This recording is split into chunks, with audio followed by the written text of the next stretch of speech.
สรุปทิศทางตลาดหุ้นไทยประจำวันที่ 11 มีนาคมเซ็ตอินเด็กซ์ฟื้นตัวเหนือ 1,400 จุดหลังจากปรับตัวลดลงทดสอบแนวรับ 1,330 แล้วมีการฟื้นตัวที่มีนัยสำคัญเราคาดว่าแนวโน้มของตัวเซ็ตอินเด็กซ์ยังมีโอกาสปรับตัวเพิ่มขึ้นต่อเนื่องไปทดสอบแนวต้านถัดไปที่ 1,440 และ 1,470 เป็นแนวต้านสำคัญแนะนำใช้เป็นจังหวะในการทยอยขายเนื่องจากโครงสร้างของการปรับตัวเพิ่มขึ้นยังต้องระมัดระวังในแง่ของการเป็นภาพของการฟื้นตัวในระยะสั้นที่ยังเสี่ยงลงต่อแนวรับสำคัญที่ต้องติดตามก็คือ 1,400 ถ้าหลุดจะย่อลึกลงไปทดสอบ 1,385 หุ้นในทางเทคนิคที่น่าสนใจ BCH แนะนำซื้อ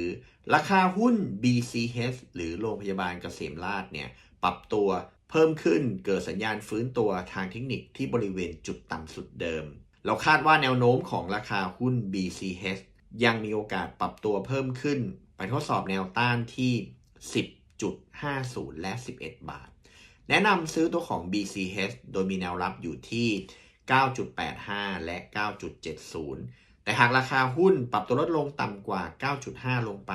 จะเป็นจุด stop loss สำหรับการเข้าซื้อตัวของ BCH อีกตัวหนึ่งจะเป็นตัวของ CCET แนะนำซื้อราคาหุ้น CCET ปรับตัวเพิ่มขึ้นเกิดสัญญาณฟื้นตัวทางเทคนิคหลังจากที่ราคาหุ้นปรับตัวลดลงไปทดสอบแนวรับของกรอบไซด์เวย์ดาวน์ทำให้แนวโน้มของราคาหุ้นเราคาดว่าน่าจะมีโอกาสปรับตัวเพิ่มขึ้นต่อเนื่องไปทดสอบแนวต้านที่ 5 บาทและ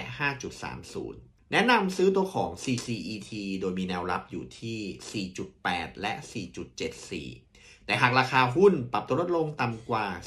4.56 ลงไปจะเป็นจุด stop loss สำหรับการเข้าซื้อตัวของ CCET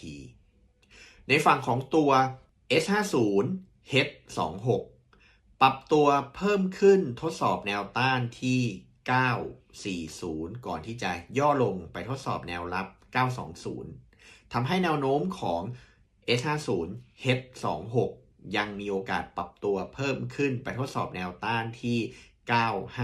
950 เราแนะนำให้ Open Long นะครับในตัวของ S50 H26 ที่แนวรับบริเวณ 920โดยในวันนี้เนี่ยขยับแนวรับนะครับขึ้นมาอยู่ที่ 925 โดยมีแนวต้านอยู่ที่ 950 ถ้าสามารถทะลุผ่านขึ้นไปได้จะมีแนวต้านสำคัญที่ 970 เป็นจังหวะของการขายทำกำไรสถานะรองพร้อมกับการ Open Short ในระยะสั้นแนวรับสำคัญสำหรับการเข้าลองที่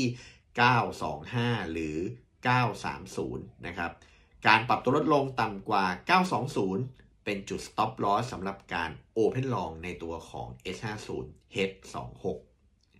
ในฝั่งของตัวราคาทองคำปรับตัวเพิ่มขึ้นทะลุแนวต้าน 5,200 เหรียญขึ้นไปได้ในฝั่งของราคาทองคำโลกดังนั้นแนวโน้มของตัวราคาทองคำยังมีโอกาสปรับตัวเพิ่มขึ้นไปทดสอบแนวต้านที่ 5,400 และ 5,500 ตามกรอบแนวโน้มขาขึ้นแนะนำ Open Long ในตัวของ GO